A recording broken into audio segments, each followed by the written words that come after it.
Bonjour à tous et bienvenue à la webconférence Apsys Cyborg où nous allons vous présenter notre offre Apsys Cyborg Cloud. Nous allons passer une petite heure ensemble. Cette session va être animée par Philippe Tavernier, directeur d'activité Cloud, Jean-Bruno Front, responsable de service système et réseau, et Hervé Billard, product manager. Tout au long de cette session, vous pourrez poser vos questions sur le bandeau qui se trouve à droite de votre écran et nous y reviendrons en fin de conférence. Bonjour messieurs. Bonjour, merci Charlotte. Bonjour. Madame, Monsieur, donc bonjour à vous. Merci pour votre présence à ce webinaire. Merci pour l'intérêt et la curiosité que vous nous manifestez. J'espère que nous répondrons à vos attentes à travers cette présentation donc d'une quarantaine de minutes que nous vous proposons de décliner selon le plan suivant.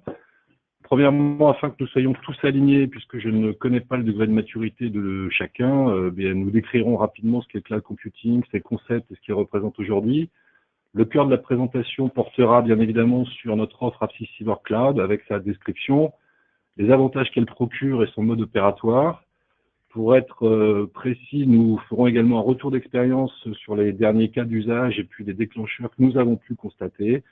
Et enfin, je l'espère, avec un échange fructueux à travers vos remarques et vos questions, nous permettra de clarifier ou de peaufiner certaines de vos interrogations. Avant toute chose, et j'ai préféré commencer par cette planche qui montre effectivement quelques-uns de nos clients présents sur la plateforme. Nous parlons bien sûr d'expérience, donc je voulais souligner le caractère concret de cette explication, puisque vous avez ici quelques-uns des clients, vous avez des Parisiens, vous avez des régionaux, vous avez tout type de secteur d'activité avec à la fois de l'édition, de la restauration, de la finance, de l'immobilier, bref, tous les cas de figure possibles.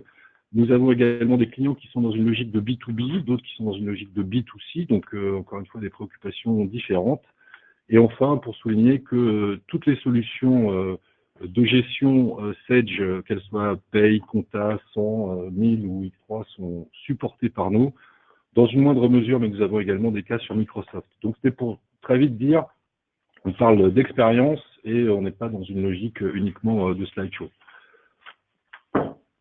En préambule, un rapide passage pour, j'imagine, ce que vivent à des degrés divers toutes les entreprises en ce moment, puisque outre délivrer des produits et des services, trouver des clients, gérer les personnels et bien évidemment, autant que faire se peut, dégager des résultats, eh bien toutes ces entreprises sont confrontées à ces différentes préoccupations du moment, avec des enjeux business qui se multiplient à l'infini.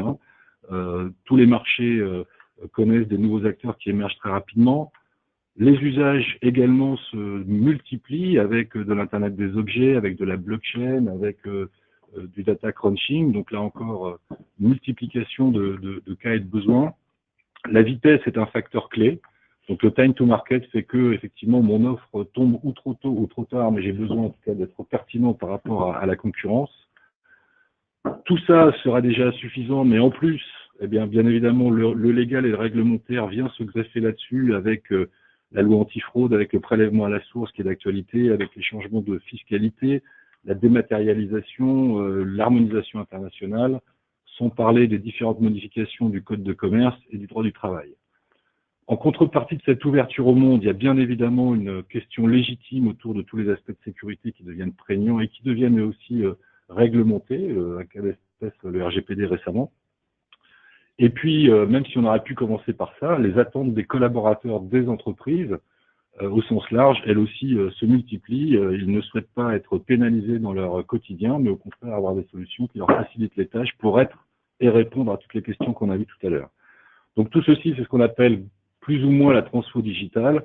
Et bien évidemment, le cloud computing est un facteur sous-jacent, mais prégnant et partout présent sur ces questions. Avant d'évoquer plus avant le sujet du cloud, quand même une petite présentation également d'Apsys Cyborg dans ce contexte de transformation numérique.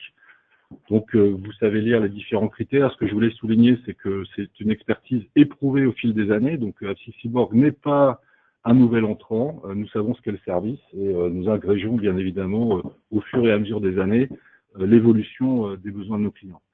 C'est une proximité avérée à la fois sur les compétences métiers et les outils que vous utilisez, donc on les connaît et on les connaît bien, et ça fait plusieurs années, mais on a aussi une proximité de terrain avec un maillage très fort sur tout le territoire à travers nos 15 agences.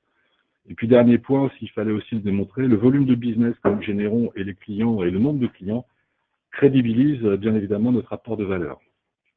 Un point quand même un peu particulier qui consiste à dire également que nous pouvons vous accompagner dans cette transformation numérique, soit globalement, soit individuellement, à travers un certain nombre de savoir-faire, et 3 axes en particulier. Celui qui on pourrait situer en amont, bien que souvent, s'il arrive parfois un peu trop tard, c'est l'offre de conseils qui vous permet d'aider à planifier, définir, prioriser vos projets. Le cœur de métier d'Apsys Cyborg, très clairement, c'est l'offre d'intégration et de support sur les meilleurs logiciels du marché, hein, je les ai mentionnés tout à l'heure. Et puis, le sujet que nous allons plus définir entre nous, qui est effectivement l'offre de services sur les environnements managés, les environnements d'hébergement. Bien évidemment, c'est un sujet important puisque c'est celui qui sous-tend le précédent, c'est-à-dire que c'est pas le tout d'avoir les bons outils, il faut également avoir, je dirais, la tuyauterie ou en tout cas les fondements qui permettent à ces applicatifs de correctement fonctionner. Alors, rapidement, je vais essayer d'aller vite, mais malgré tout, ça vaut le coup quand même de s'aligner. Hein, pour qu'on soit clair, qu'est-ce que le cloud computing? Tout le monde en parle, hein, c'est un peu maintenant la grammaire des infrastructures. Donc, ce qui était un peu naissant il y a encore une bonne dizaine d'années est maintenant rendu possible par la maturité d'Internet et par l'automatisation croissante des systèmes d'information et par la virtualisation.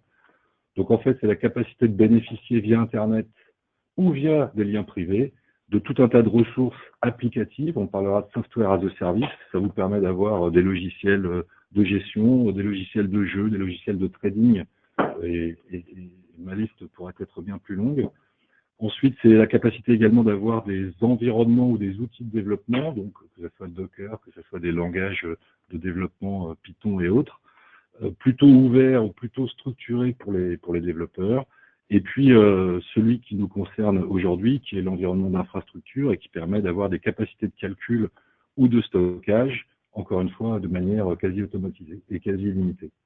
On a des environnements qui sont mutualisés. J'ai retenu le mot mutualisé plutôt que public. Mais en fait, quand on dit mutualisé, c'est-à-dire que c'est l'opérateur qui effectue et qui affecte les ressources en fonction de ses besoins et des disponibilités. Donc, il gère un énorme volume et à partir de là, il affecte au mieux ses capacités. Ou bien des environnements dédiés, qu'on appellera éventuellement cloud privé, c'est-à-dire que les moyens et les espaces vous sont spécifiquement alloués, réservés et figés, ou en tout cas évoluant en fonction de vos demandes. Là encore, un mode important du cloud computing, c'est que c'est effectivement accessible à la demande et depuis n'importe où, puisque ce qu'on va appeler la mobilité, elle est native avec le cloud computing et elle permet donc effectivement ce qui est dans l'air du temps, qui est le home office ou le nomadisme, indépendamment des gilets jaunes. On a quand même besoin de pouvoir travailler à distance sans pénaliser les métiers.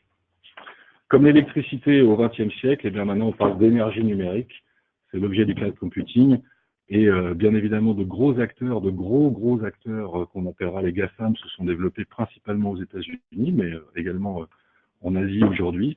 Et donc notre travail à nous n'est pas forcément de refaire la même chose, mais plutôt d'agréger le meilleur des solutions. On reprend ici, puisqu'on a un peu rapidement défini ce qu'était le cloud computing, qu'est-ce qu'on peut lire dans la presse ici ou là, qu'est-ce qu'on peut entendre à la machine à café de la part des uns et des autres. C'est certainement des avantages factuels prouvés. Donc le premier d'entre eux, les premiers, c'est l'élasticité, c'est-à-dire la capacité de monter et descendre en fonction des besoins.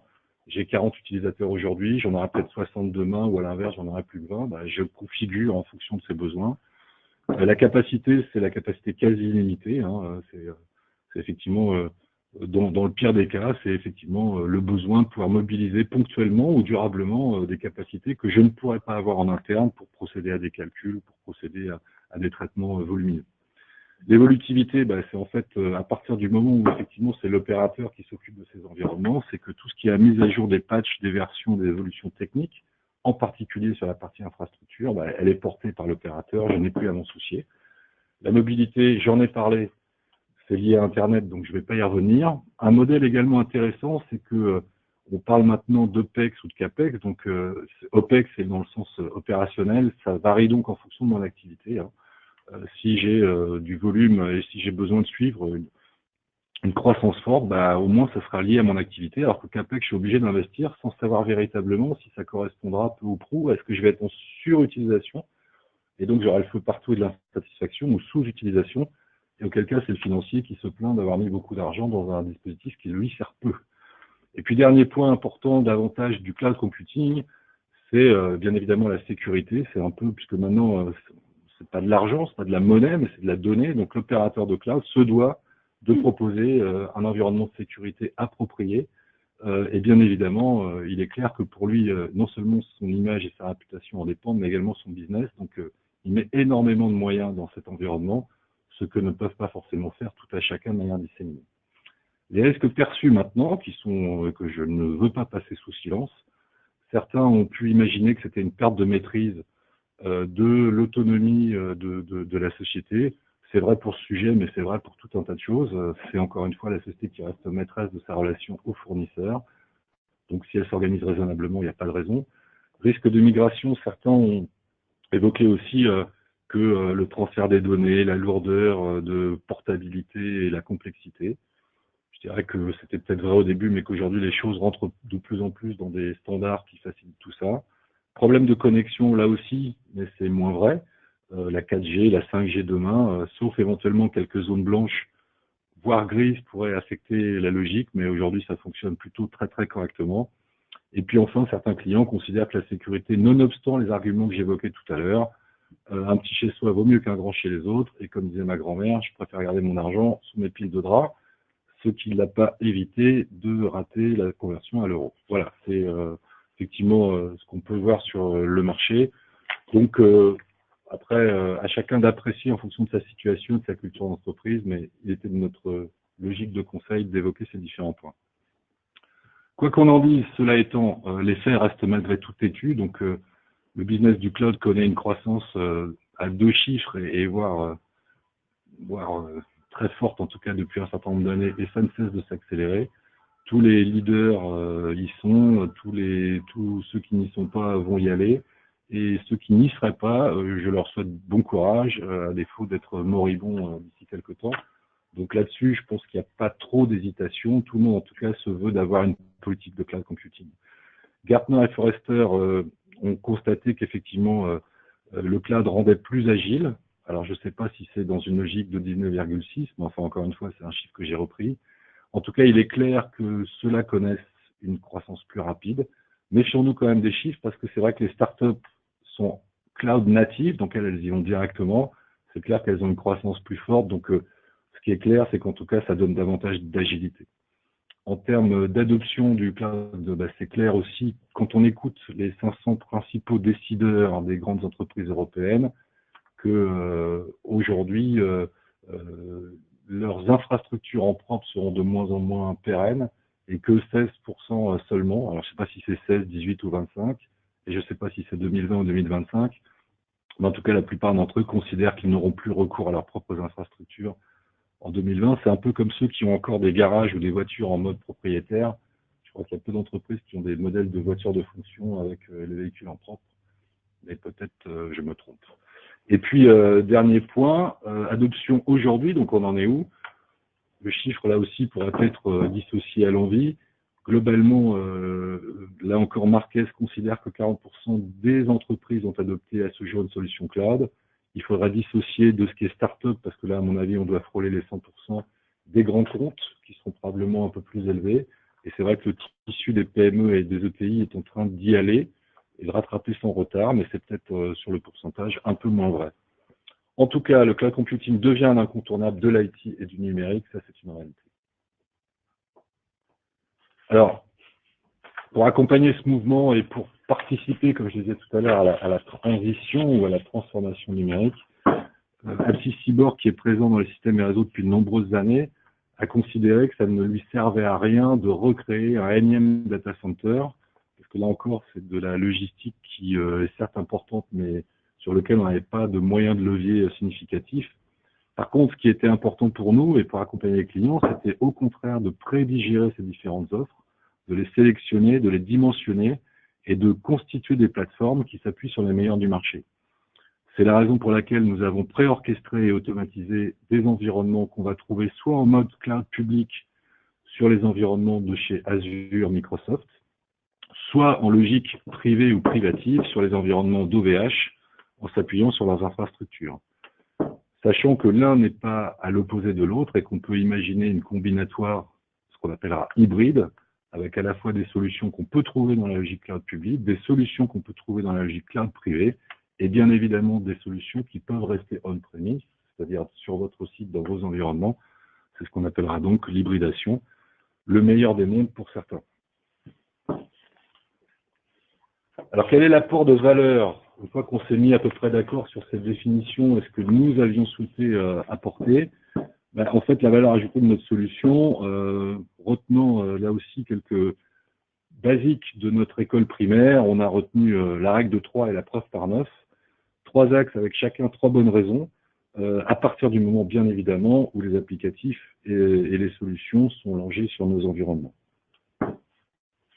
Le premier de ces points, et je vous laisserai lire les différents sujets, mais le premier point, c'est au moins de dire on a 3 axes qui vous amènent de l'efficacité.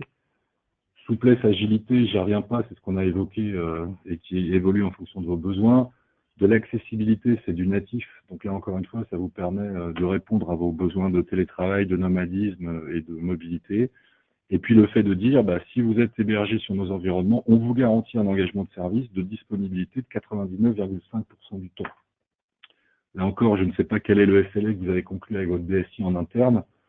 Il se peut que ça soit du 100%, mais en tout cas, nous, on vous le garantit. Et si jamais il n'était pas atteint, on a effectivement des engagements, ce qui ne s'est pas produit, mais des engagements de pénalité, le cas échéant.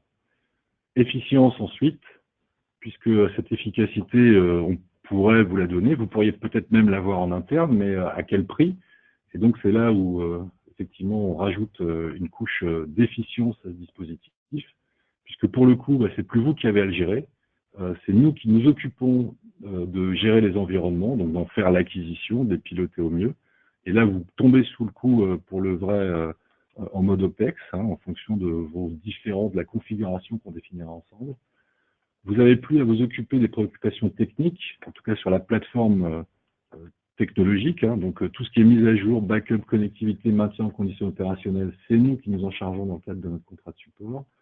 Et puis, avantage non négociable, j'allais dire, et non négligeable par rapport à d'autres prestataires, c'est qu'on vous amène un support sans couture, d'une seule tête, entre la partie applicative et logiciel de gestion qu'on opère pour vous et la partie, effectivement, infrastructure, ce qui fait que ça évite des renvois de ballons, des pertes, en tout cas des césures dans l'interface entre les différents acteurs, avec au milieu vous, qui êtes sans doute parfois même tributaire de ces difficultés. Là, pour le coup, il n'y a qu'un responsable, le cas échéant, un coupable, mais ça ne se produit pas et ça ne se produira pas.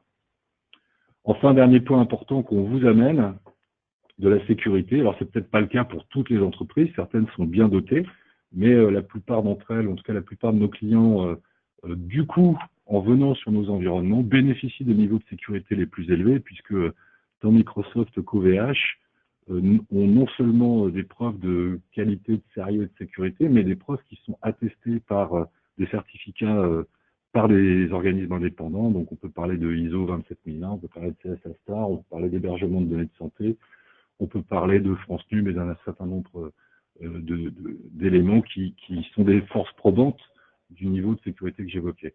Dernier point en ce qui concerne OVH en particulier, on a affaire à une société de droit français, et donc c'est pas un contrat en cas de litige ou en cas de difficulté qui serait traité dans le Delaware ou dans l'État de San Francisco, mais qui serait traité en fonction de la juridiction locale, ce qui facilite quand même un langage commun et une compréhension commune des points à régler. Par ailleurs, et sans que ça atténue en rien vos risques, parce que vous êtes quand même le responsable, ça diminue quand même au regard de la réglementation RGPD, donc les risques afférents aux activités, en particulier sur vos données clients, fournisseurs et personnels. Et puis, dernier point que j'appellerais, moi, sécurité, c'est la nature de la relation, c'est-à-dire qu'on est dans une relation, cette fois, qui n'est plus du fort au faible. Je ne sais pas qui est le fort, je ne sais pas qui est le faible, mais quand on discute effectivement directement avec Microsoft ou avec Google, ou qui d'autre, je ne veux pas être exclusif, c'est quand même un peu compliqué, alors que Apsys Cyborg, société encore une fois française et de taille intermédiaire, on comprend bien vos enjeux, on comprend bien vos risques, et donc nous avons la capacité à customiser, comme on dit, vos besoins pour faire en sorte d'être au plus près de vos attentes. Voilà donc les 3 sujets multipliés par 3, ce qui nous donne les 9 axes. Si on voulait simplifier tout ça, je reprends donc efficacité, efficience, sécurité. Mais pour vous, concrètement, qu'est-ce que ça veut dire? Ça veut dire que votre exploitation du quotidien, elle est simplifiée, on l'a vu, hein, elle devient univoque entre le support logiciel et l'infrastructure. Le cas échéant, ça vous permet de vous concentrer sur vos usages et vos métiers. Si je reviens à la planche que j'évoquais tout à l'heure sur la transfo numérique, vous avez déjà suffisamment de choses à régler et à traiter pour ne pas vous préoccuper plus que ça de ces environnements. Et puis en termes de sécurité, ça n'obère pas non plus l'évolution future de votre système d'information, puisque comme vous vous trouvez sur une plateforme à l'état de l'art, et bien encore une fois, en fonction des évolutions que nous devons, nous, en tant que professionnels, de faire évoluer, eh bien, elle sera mise à jour au mieux des environnements. Donc, ce qu'il fallait démontrer, et je pense qu'on l'a démontré au moins dans le texte, c'est que Apsys Cyborg Cloud vous simplifie la vie, puisque en prenant tous ces éléments-là en compte, je dirais que ça diminue d'autant un certain nombre de vos préoccupations. Voilà pour ce que j'ai considéré comme étant notre apport de valeur et les arguments qu'on pourrait qualifier stricto sensu de commerciaux. Je vous propose maintenant de soulever un peu le capot et de regarder avec Jean-Bruno Front, donc responsable des services cloud, des éléments pratiques et un peu plus techniques de l'offre. À tout à l'heure. Merci Philippe. Oui, comme nous l'avons dit, notre offre repose sur les ressources cloud computing de Microsoft Azure et OVH, qui se chargent de l'infrastructure physique et assurent le maintien en conditions opérationnelles, et sur laquelle nous avons construit notre proposition de valeur. Alors, l'offre Apsys Cyborg Cloud, qu'est-ce que ça comprend? Eh bien, ça comprend des services d'hébergement d'applicatifs managés et un catalogue de services additionnels. Dans ces services d'hébergement managés, qu'est-ce qu'on va retrouver? Eh bien, c'est très simple, on va retrouver la mise à disposition de l'infrastructure de production, c'est-à-dire l'environnement dédié du client qui sera dimensionné, construit selon les besoins, selon le nombre d'utilisateurs, la volumétrie, les différents services qu'on va vouloir y associer. On va retrouver également tous les services d'accès sécurisés à la plateforme, définis selon le type de client applicatif. Par exemple, on va retrouver des accès en accès client web ou client lourd dans les applications en mode client-serveur, ou tout besoin d'accès sécurisé. On imagine par exemple des connexions via des liens privés, des liens VPN, ce qui est assez courant dans ce cas de figure. On retrouvera également des services de sécurité et de confidentialité des données, comme par exemple toute la partie gestion des sauvegardes. Les sauvegardes que nous gérons en standard avec une rétention par défaut de 14 versions, et plus si nécessaire, selon la criticité des données et les besoins du client. On retrouvera également le maintien en conditions opérationnelles, le fameux MCO, le MCO de la plateforme, qui consiste à superviser les environnements pour garantir les performances, pour assurer que les systèmes soient toujours opérationnels, mais également assurer tout ce qui va être lié aux mises à jour système, aux mises à jour SQL et les différents composants logiciels qui pourront être embarqués. Et bien évidemment, tout autre élément de sécurité, par ailleurs, qui nécessite également d'avoir recours à de la supervision ou aux mises à jour. On entend par exemple tout ce qui est lié aux anti-malware, aux firewalls, enfin différents composants de sécurité. Le tout va être couvert bien évidemment par un service desk, un point de contact privilégié pour recueillir toutes les attentes des utilisateurs. Le support comprend aussi bien l'aspect relationnel que technique et s'étend à une connaissance fonctionnelle. Comme on l'a dit tout à l'heure, bien évidemment, on a une connaissance de l'ensemble des environnements et des solutions qu'on va pouvoir intégrer. Et là encore, l'avantage du support va être de pouvoir déborder du volet technique, mais pouvoir rentrer un peu plus sur une problématique qui va être liée à un point fonctionnel. Le support technique va assurer également tout ce qui va être gestion des incidents et des changements mineurs, comme on pourrait l'avoir couramment sur des demandes de création d'utilisateurs, de besoins de sauvegarde ponctuelle ou de tout type de restauration. Dans les services, on le disait tout à l'heure, on aura donc également tout ce qui est lié à un catalogue de services additionnels permettant de répondre à des besoins personnalisés.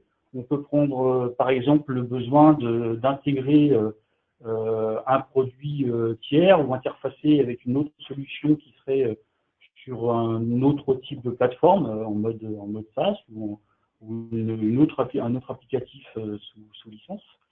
On peut prendre comme exemple dans les produits couramment interfacés les produits qui tournent autour de nos solutions de gestion Sage, ou plus couramment tout ce qui est lié aux composants, à tout ce qui est lié à Office 365.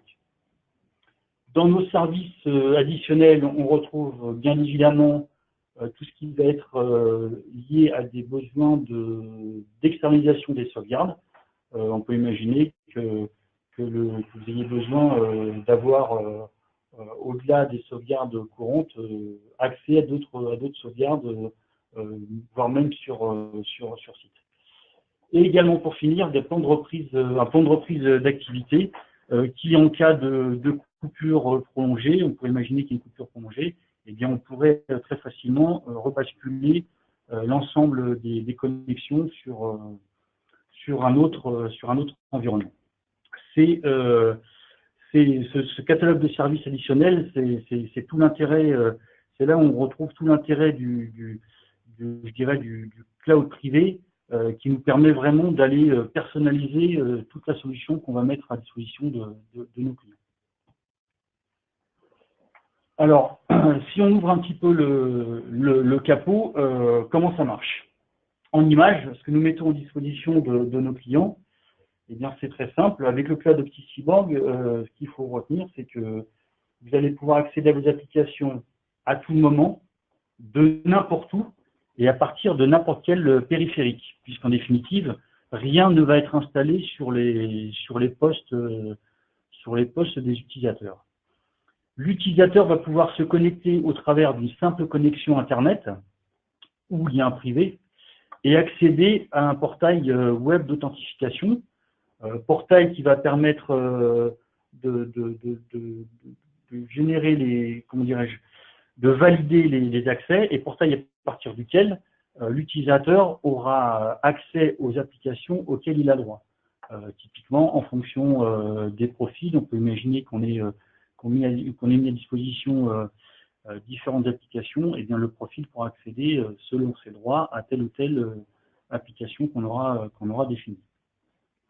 Bien évidemment, nous donnons accès à des accès sécurisés aux applications, que ce soit des applications en mode client web, comme tout autre type d'application, de type client-serveur, enfin on va employer le terme de client lourd, souvent un applicatif qui est installé sur un poste de travail. Et bien ce qu'il faut comprendre, c'est qu'on va pouvoir donner accès à n'importe quel type d'application via des sessions de remote apps, de RDS. Je prends pour exemple des applications Sage, Sage Pay ou Sage 100, pour lesquelles on a un client qui est classiquement installé sur le poste de travail et un serveur. Et bien, voilà, dans le même principe, le client sera installé sur ce portail. Chaque client, donc on le voit ici sur le schéma, chaque client accède donc à son environnement dédié, environnement qui est composé de un ou plusieurs serveurs, hein, selon les besoins, selon le type d'application, selon les services. Donc on voit ici que l'environnement du client est vraiment cloisonné, avec toute la couche de sécurité personnalisée, c'est-à-dire que la couche de firewall, toutes les couches de sécurité qui pourront être personnalisées. On voit également que l'ensemble, ce qu'il faut comprendre sur ce schéma, on l'abordait déjà tout à l'heure, l'ensemble des environnements, des machines, des VM sont sauvegardés. Donc on va sauvegarder l'intégralité des machines, mais également, bien évidemment, avoir possibilité d'avoir une granularité sur les sauvegardes, puisqu'on pourra aller donner, restaurer, que ce soit un fichier, une base de données ou toute la machine. Les sauvegardes sont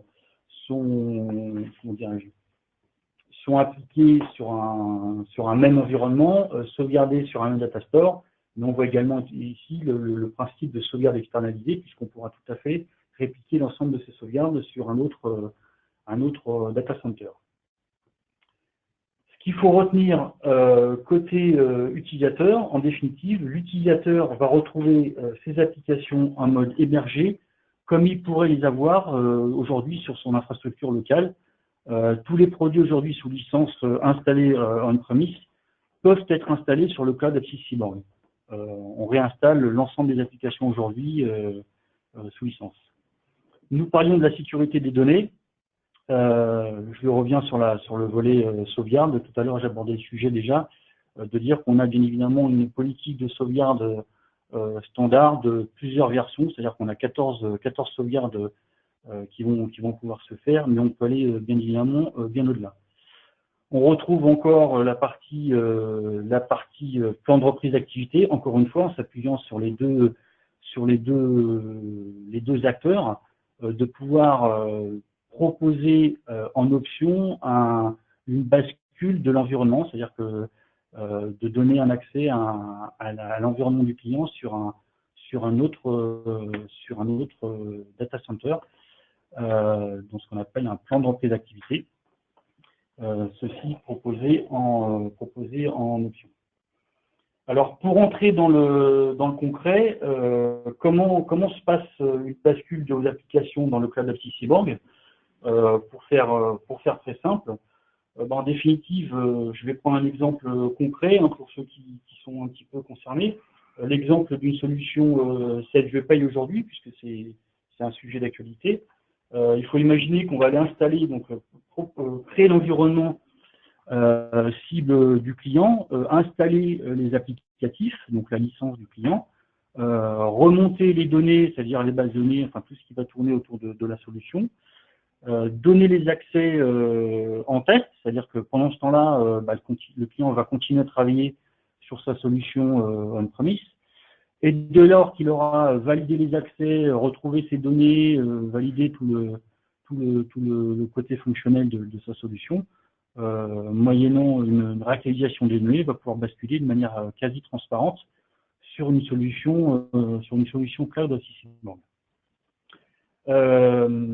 Pour finir, ce que nous proposons aujourd'hui, pour tester, nous avons mis à disposition des environnements de test.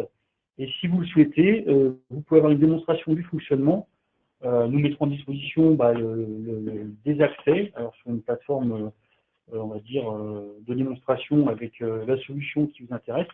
Et vous pourrez juger de la fonctionnalité, de la performance, et surtout du fait de retrouver le même fonctionnement que vous pourriez avoir en on-premise. J'espère avoir couvert l'ensemble du process. Je vais passer maintenant la main à Hervé. Merci Arnaud. Bien, bonjour à toutes et à tous. Vous avez très certainement entendu parler, on vous en a même nous-mêmes reparlé, de transformation numérique. C'est très à la mode ces temps-ci. L'objectif de ce volet, ça va être de vous faire appréhender un petit peu concrètement les transformations induites et les valeurs induites par le modèle cloud, à savoir quels vont être les impacts sur mon organisation, sur l'expérience client et utilisateur, quels vont être les transferts de responsabilités qui vont forcément se passer, qui vont passer de l'entreprise qui est propriétaire et responsable de l'exploitation de son système d'information aux fournisseurs de services, et in fine, quelle est la valeur dégagée pour l'entreprise. Alors, pour ce faire, je proposais de traiter ça sur les 5 domaines constitutifs de toute gestion d'un système d'information, à savoir le domaine fonctionnel, l'infrastructure d'exploitation, le support, hors fonctionnel bien sûr, la sécurité et sans oublier un volet réglementaire qui s'est étoffé, comme le disait Philippe, depuis le mois de mai avec l'introduction de la RGPD. Alors, comment a été architecturé Baptiste Tableau? Vous avez en haut à gauche les tâches et les responsabilités qui sont soit endossées par vous dans un modèle sur site ou on-premise, comme on dit, soit par Apsys Cyborg.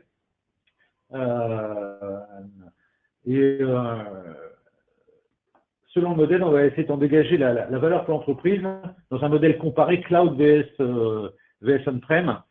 On va commencer par le fonctionnel.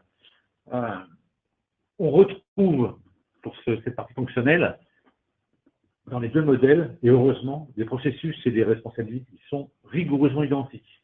Il n'y a aucun apport du cloud, ni de destruction de valeur. Hein. On est vraiment dans des processus totalement identiques dans les deux cas de figure.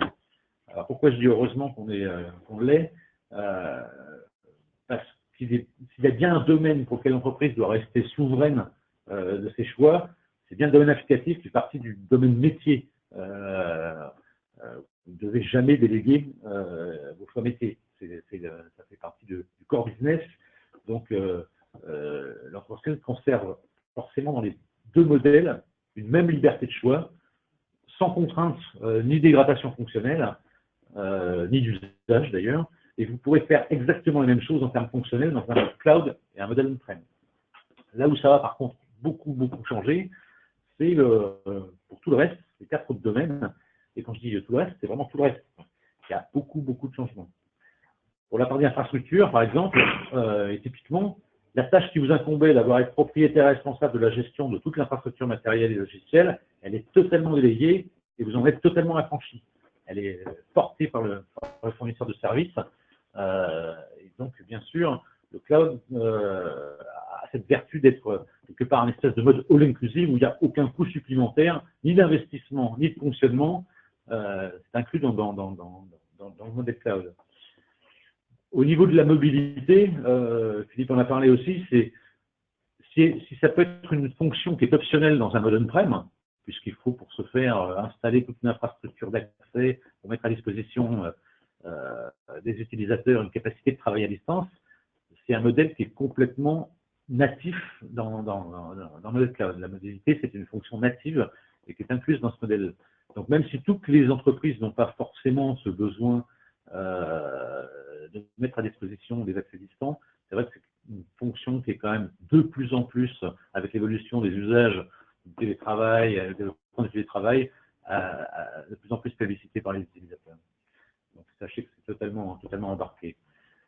En termes d'exploitation et de maintien en condition opérationnelle de l'ensemble de l'infrastructure, le modèle cloud amène également, comme l'a dit Philippe, un engagement contractuel de niveau de qualité de service, et ça vous affranchit, comme je le disais, de toute tâche d'exploitation.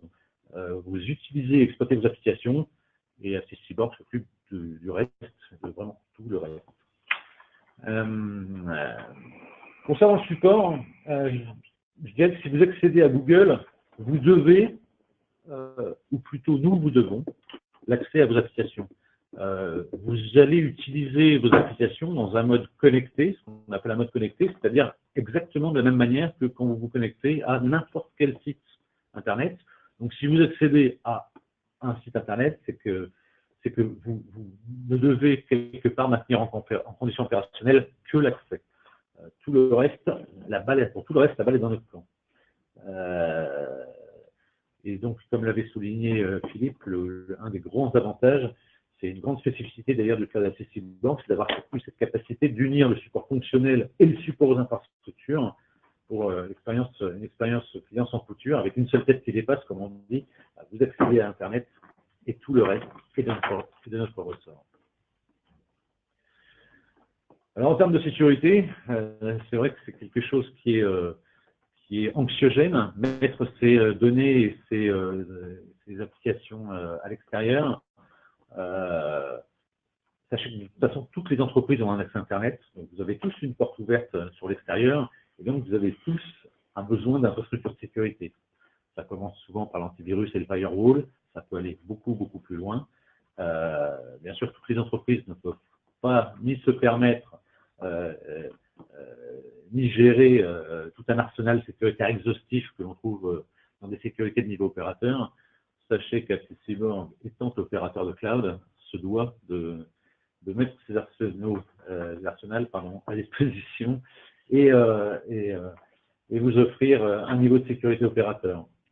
D'autre part, nous sommes dépositaires de vos données. Nous savons combien les données sont la plus grande valeur de l'entreprise. Et donc, tout ce qui est sauvegarde, encryption, confidentialité de ces données sont encapsulés dans une infrastructure de sécurité qui est managée en permanence à l'état de l'art. Alors, quel que soit le niveau de sécurité, que ce soit le vôtre ou le nôtre, dans vos infrastructures ou dans les nôtres, la sécurité n'est pas uniquement un empilement de technologies. Il faut, pour s'en persuader et faire des mises à l'épreuve de ces niveaux de sécurité.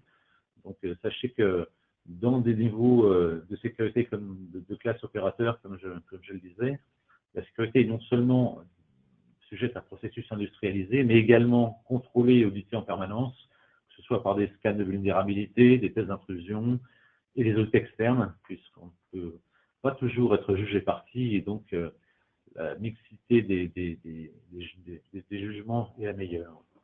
Et enfin, comme l'évoquait Jean-Bruno, le cloud vous amène également un riche catalogue de services optionnels qui, que ce soit pour des raisons réglementaires ou pour des raisons de renfort de sécurité, vous permet d'avoir accès à un catalogue de services sur étagère sans avoir besoin de faire aucun investissement ni développer aucune compétence particulière. C'est vraiment le but est de pouvoir durcir sa sécurité par des doubles authentifications, par, comme Jean-Bruno l'a dit, des externalisations de backup, du PRA ou autre. Enfin, le côté réglementaire, sachez que si pour une entreprise, c'est généralement un objectif, pour un opérateur, c'est un gage de qualité, de conformité des processus et procédures. Donc, tous les processus et procédures au niveau data center s'appuient sur la réglementation ISO 27001, 27002, 27005. Nous-mêmes sommes dans une démarche à la fois sur la certification utile et on vise à plus long terme un petit peu la certification ISO 20000 qui est sur l'exploitation. C'est quelque chose qui est une vraie roadmap. Mais encore une fois, je pense qu'il faut s'appuyer sur des gages de qualité.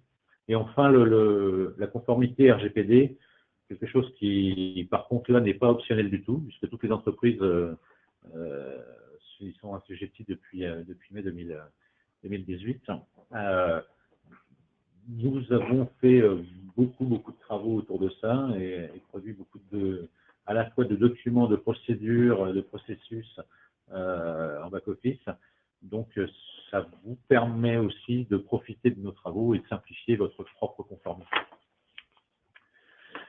En conclusion, un petit peu, c'est par rapport aux 3 questions qui avaient été posées sur quels sont les transferts de responsabilité. On a pu voir qu'il y avait une délégation qui était totale de l'exploitation, donc vous avez un allègement au niveau des responsabilités qui sont portées de fait par le fournisseur de services. Les impacts sur votre organisation, si vous avez un focus métier qui vous permet de rester concentré sur les usages et fonctionnels. Vous n'avez plus à faire un second métier qui est celui de producteur d'informatique, mais de consommateur d'informatique. Les grandes valeurs pour l'entreprise sont passer de la mise en œuvre de moyens aux engagements à la garantie de service et de résultats, de pouvoir bénéficier d'une simplicité, d'une agilité variable qui s'adapte à votre développement, de pouvoir vous accompagner dans un modèle d'avenir qui est pérenne, agile et durable. Ce sont autant d'éléments qui contribuent à transformer aussi et surtout la vision que vous pouvez avoir de l'entreprise à la fonction informatique. Voilà, j'espère vous avoir apporté quelques éléments structurants pour mieux appréhender le monde du cloud et puis nourrir vos réflexions. Et n'hésitez surtout pas à intervenir et nous poser toutes vos questions lors du QR de fin de webinaire. Je vous remercie. Je repasse la parole à Philippe. Bien, comme je l'avais évoqué, mais j'irai rapide à nouveau donc le tableau de quelques clients qui tournent chez nous. Mais plus important que les logos, sauf s'il y en a un quand même que je voulais mentionner qui est UFC Que Choisir, que vous trouvez sur la 2e ligne. Donc Que Choisir, qui est quand même une référence, notamment dans la presse, sur tous les benchmarks et les éléments. Je crois que sur le sujet du cloud, ils nous ont clairement choisi. Donc voilà, pour le reste, ce qui est plus important, c'est la page suivante, si tu peux. Voilà, c'est de dire en fait qu'est-ce qu'on a constaté comme déclencheur, c'est-à-dire que dans nos échanges avec les clients, le plus souvent, c'était effectivement des nécessités qui étaient liées au changement. Soit parce que j'ai besoin d'acheter de nouveaux environnements techniques, et franchement, ça commence à bien faire, c'est soit à cause de l'obsolescence, soit de l'évolution logicielle, soit de l'évolution réglementaire. On a d'autres choses à faire, il faut aller vite. Justement, rapidité de mise en œuvre, si je continue à le faire moi-même, bah, c'est quand même un peu long, il faut passer commande, il faut l'installer, il faut le configurer, etc. Donc, autre élément déclencheur, c'est que on va assez vite dans la résolution de ce point. Beaucoup de clients nous ont dit, on en a ras-le-bol aussi d'avoir affaire à plusieurs acteurs. Pour finir un support d'une seule tête, ça nous va bien. Raison pour laquelle ils ont choisi AppSys Cyborg. Ce qui est important aussi, et Hervé en parlait, hein, c'est la relation à l'informatique. C'est du coup, par les temps qui courent, notre DSI elle doit se focaliser sur les sujets de métier ou core business. Or, du coup, j'ai du mal à trouver ou à mobiliser ou à conserver un acteur qui s'occupe stricto sensu de ces éléments-là et de l'aspect des ressources. Donc, pour finir, on a sans doute d'autres priorités à traiter. Je reviens à la planche numéro 1 sur ce qu'on appelait la transfo digitale. J'ai des clients aussi qui nous ont dit on est en forte croissance. Alors, en l'occurrence, elle était externe, mais ça pourrait être également interne. Hein. Et donc, j'ai besoin d'élasticité, d'agilité. J'ai pas besoin de reconfigurer à chaque fois, de revenir, comme je disais tout à l'heure, en modèle. Soit je surinvestis, soit pour finir, j'ai trop investi et je me trouve en excédent capacitaire et donc financier. Et puis, dernier point, sur la sécurité, on a vu qu'on pouvait être partagé entre interne et externe. Il y a quand même des clients qui étaient au degré peut-être 0 de la sécurité et qui avaient effectivement une vraie nécessité d'un besoin de sécurité plus élevé qu'une seule éventuellement sauvegarde tous les 17 ans sur un disque dur ou un floppy. Enfin bon. Donc voilà ce qui nous a paru important de rappeler. Peut-être êtes-vous dans ce cas-là ou sur un ou plusieurs des sujets que je viens d'évoquer, peut-être d'autres. S'il y en a d'autres, on sera heureux de les découvrir avec vous. Donc, en tout état de cause, pour terminer sur ces propos et laisser place à l'échange, ce qu'on voulait dire en synthèse, c'est que c'est une réalité, une tendance obligée. Obligée, peut-être pas le bon mot, mais obligée dans le sens où, comme je vous l'ai dit quand même, c'est un processus inéluctable. La question n'est pas de savoir si on va aller vers le cloud computing, mais quand et avec qui. Or, du coup, AppSys Cyborg vient de vous l'expliquer, c'est une offre simple qui est claire, une mise en œuvre plutôt aisée, voilà, même si c'est pas uniquement du plug and play.